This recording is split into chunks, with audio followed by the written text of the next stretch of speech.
For the first 20 minutes, let's call a spade a spade. United was on Liverpool like white on rice. No, like 5-10 minutes. It didn't last that long. Anyways, begin of the game. But it was intense though. I don't know why Ten Hag can't find a solution to the problem where you need to protect our midfield. As well, Kobe Meno is a boy that I like so much, and I believe is a star in the making. But it looks like he has no idea what defensive side of midfield is about.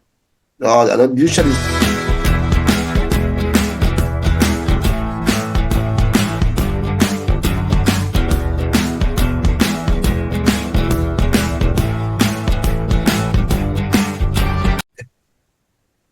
Transit TV, welcome back again to Beyond the Scoreline series in Transit TV. We told you guys over the weekend that today we'll be looking at United, Chelsea, Arsenal, Manchester City, Liverpool, these big teams over the first 3 games of the season, especially the games that were played over the weekend.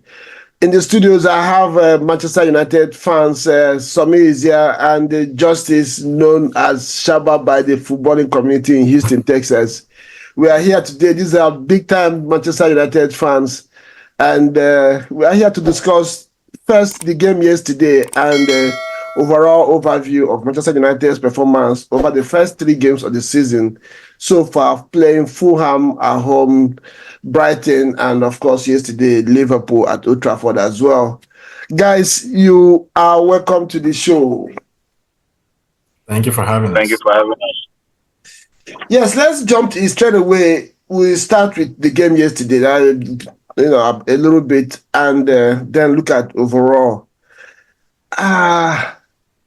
So I remember at the end of the season last year, we had our review of the season, and I was adamant that United shouldn't have returned Ten Hag. They should move on from Ten Hag and find somebody else. But you had the opinion that he had won 2 trophies in 2 seasons, and there was nothing wrong. You are ready to give him 1 more season. And yesterday we saw Liverpool, and there was a stat that in the last 10 games, Liverpool have played United. Liverpool has scored 29 goals or something like that. They've won 7-0, they've won 5-0, they've won 4-0, they've won 3-0. And one would have thought that yesterday Ten Hag would have approached this game differently, which is the issue I always have with him. You're not where Liverpool is at the moment. You're not where City is at the moment. You don't go against these teams and open your team up. What did you make of that game yesterday and the way United approached it? I think tactically we were very exposed, but the funny thing is, it's been the same way in terms of Ten Hag in every game. So I'm not surprised that a team like Liverpool has scored. I mean, number one, you should know that this Liverpool team is they're very intense. So you can't play an open midfield against a Liverpool team. So I'm not surprised that we lost. I didn't think we were going to win, but I didn't think it was going to be that bad in terms of our performance, based on the players we bought, based on you'd expect that he would have learned something from previous games, but clearly he hasn't learned much, and I was one of those that supported the choice to keep him. But I think my patience is running very thin with him. I think I know it's just 3 games, but when you look at the 3 games, they're very similar to the last season. So yeah, very, very disappointed. Very, very disappointing. Nothing has changed.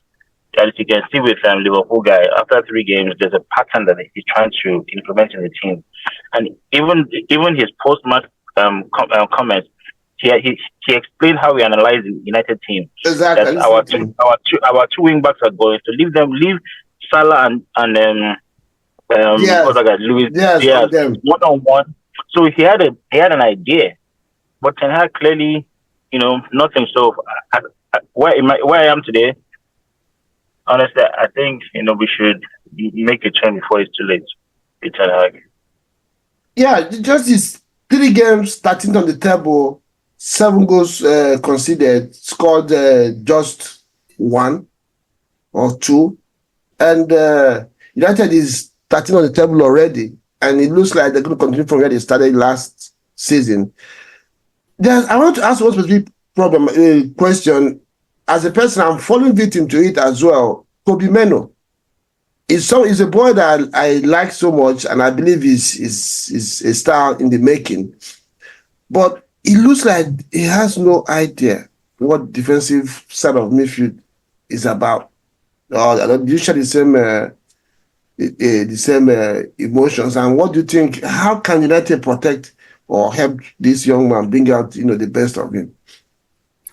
So unfortunately, because of the personnel that United currently has, that position that Kobe is playing belongs to him. I can't see any player right now that United has that can come and take that position. It was meant to be for Eriksen, but Eriksen is old. I'm sorry to say this. Eriksen is just not as mobile as Kobe is. So Kobe has basically cemented himself in that position. Now, unfortunately, when it comes to protecting him, because he's our go-to guy, unless if he gets injured, expect him to play every single game. He's going to play most of the game. Maybe he'll be substituted 70th, 80th minute. But I don't see how United is planning on protecting that kid right now. If you remember when Foden first burst into the scene, Pep said he was hands down the most coachable player he had ever worked with. But yet, you still say that Pep was not playing Foden as often as he ought to be playing him. And that's because they had the players that could slot into that position and do exactly what Pep wanted them to do. Right now, Ten Hag is putting all his eggs in Kobe's basket. And yes, the kid is a generational talent based on the way he's been playing. But the way Ten Hag is using him, I don't see how they can protect that kid from wear and tear. And we've actually talked about this on our forum. He's starting to look kind of tired. He played a lot of games in the Euros, and then he's come back, and I think he has played every single game, and he's just been substituted here and there. He's only 19 years old. Let's not forget that. He's still a little kid, and putting all this mileage on him is not good for him. And then him having to do the work that Casemiro is there to do, even makes it worse for him. So I don't know. We need something else or someone else that can come and take off that workload from him. And it's my understanding that Ugarte is meant to be the guy, but Amrabat was also meant to be the guy. Exactly. Casemiro was also meant to be the guy, and it's just not working. I don't know if it's the players. I don't know if it's the coach and his coaching style, but something is not clicking in that United midfield. Yeah, I remember this Kobe thing. I mentioned it last season as well, that United should be very careful and not burn the young man out. It's beginning to look like so, especially because if he was a winger or something, he can understand, he can have some rest sometime, but playing the heart of the midfield, it takes a real toll on you, and so something needs to be done. But let me ask, go ahead. Yes, we are burning Kobe, but I actually think, yes, he shouldn't be playing every game. But even if he was playing every game, I think tactically, I don't know why Ten Hag can't find a solution to the problem where you need to protect our midfield.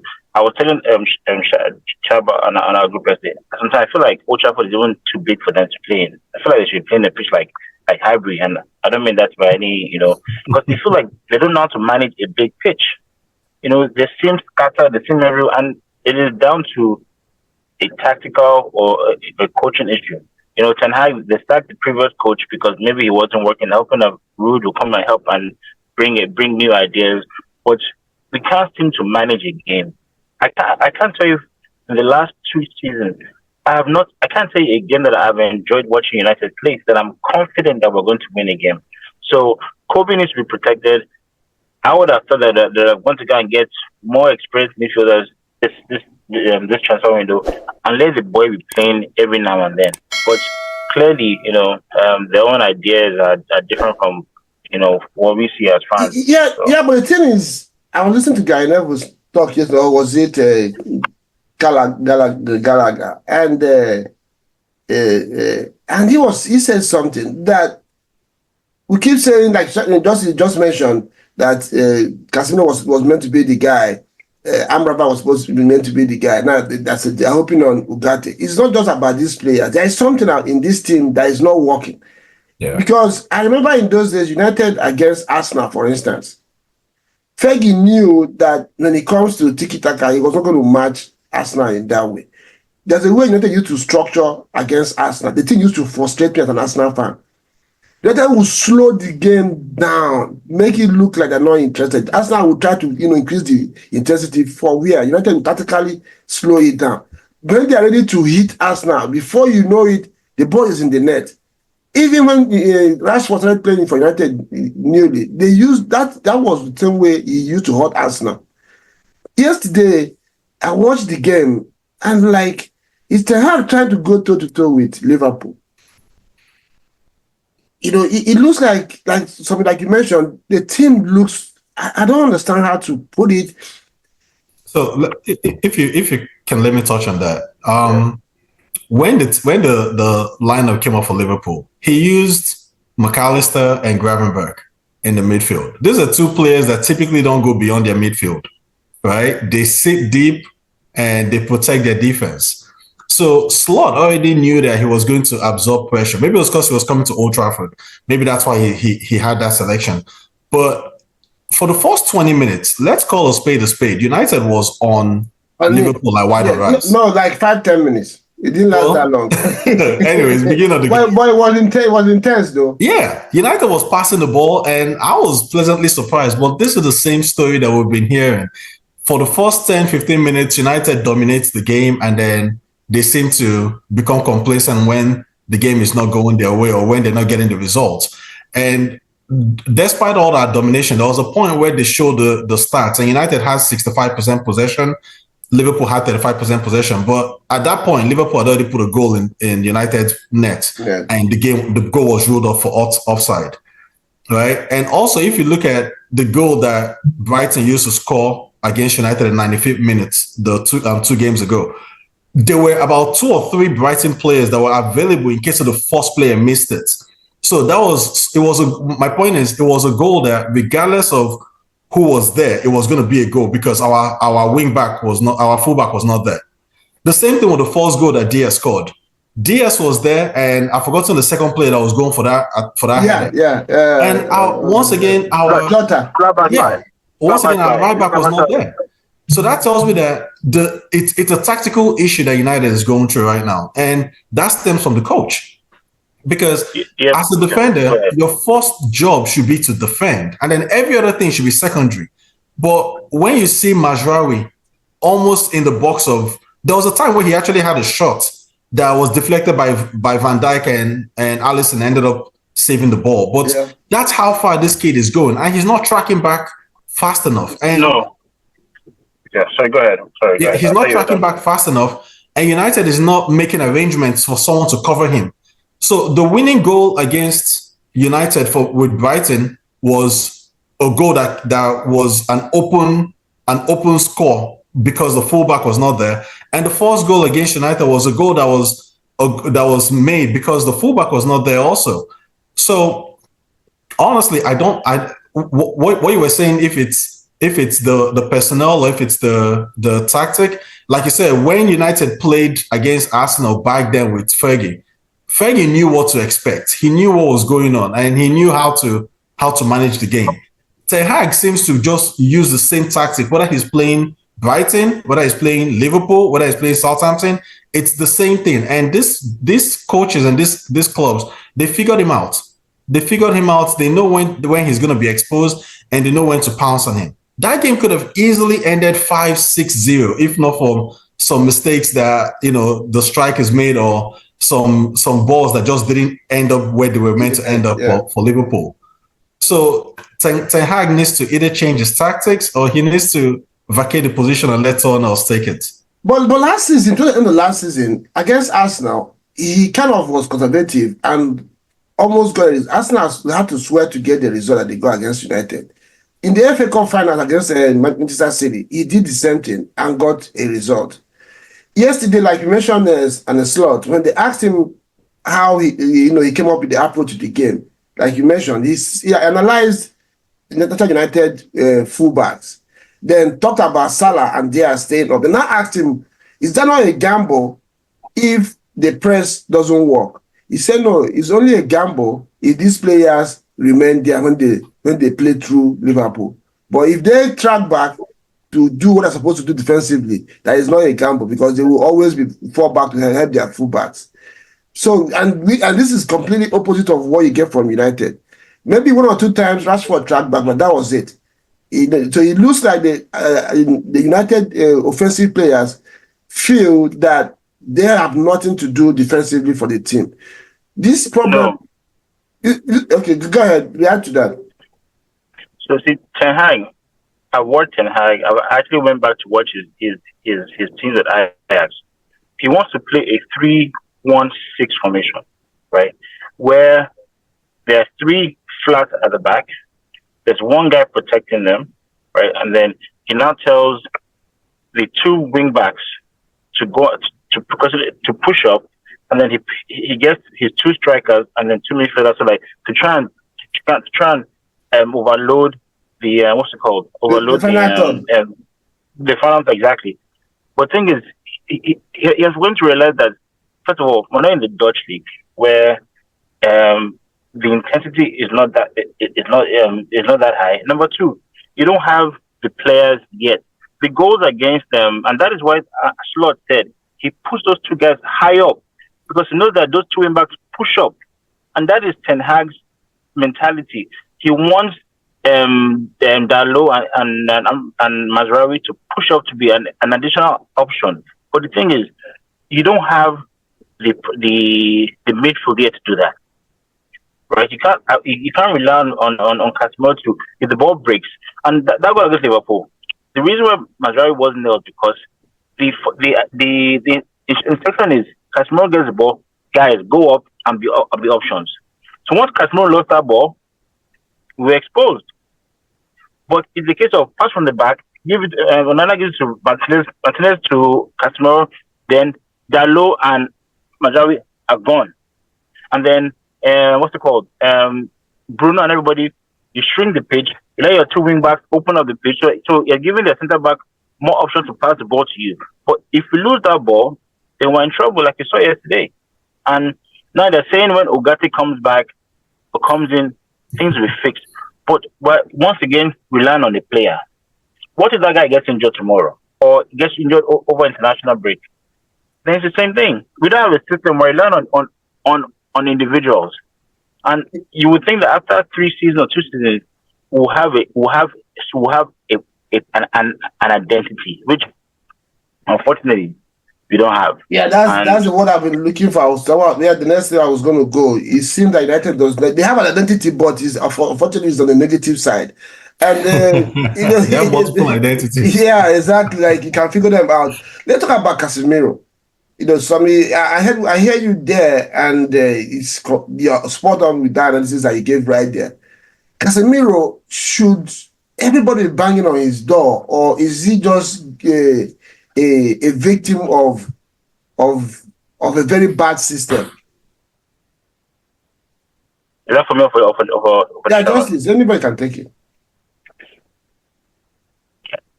So I think it's a bad system. I think it's a bad system because I think Casemiro, yes, he's not the most athletic player like he used to be in Madrid, but he can still do a job. But you can't expect this guy to outrun McAllister, that Dutch guy, and Schlaber. It's not possible. And then again, he's 32. Even against Liverpool, Man City, you see that they'll play a Rodri and Rodri because they know what is coming for them. And these are guys that are 22, 24. You can't leave a 32-year-old guy with a 19-year-old guy, and then Bruno, who's not defending, Garnacho is not defending, Rashford is not defending. So you're telling us, you're pretty much saying that 2 guys, that one is old, one is too young to contain a Liverpool team that they run like they're on drugs. Honestly, when I saw that thing yesterday, I was like, how is Man Utd going to contend this Liverpool midfield that is fire, that everybody is scared of? They will run on you 24 hours. And Slot has now even kind of refined the system where they now even, they work more now on refining possession. They try to wear you out and pounce on you. Look at somebody like Diaz. Diaz runs on your fullback 200 miles per hour, 90 minutes until he leaves the game. And you're leaving Kobe Meno to go there, do the work, maybe support the fullback or cover your fullback when he goes forward, like somebody mentioned, and still come in the midfield and clear and do stuff. It was never going to work. And so where do we go from here? And United, like I said, 3 games, 13th on the table, considered 5 goals, and have just 3 points. It looks like we're coming back again to the same season that we had last season with United. These 3 games were against Fulham, Brighton, and Liverpool. Yeah, Liverpool maybe didn't expect them to win. But I don't know. What do you guys think? Should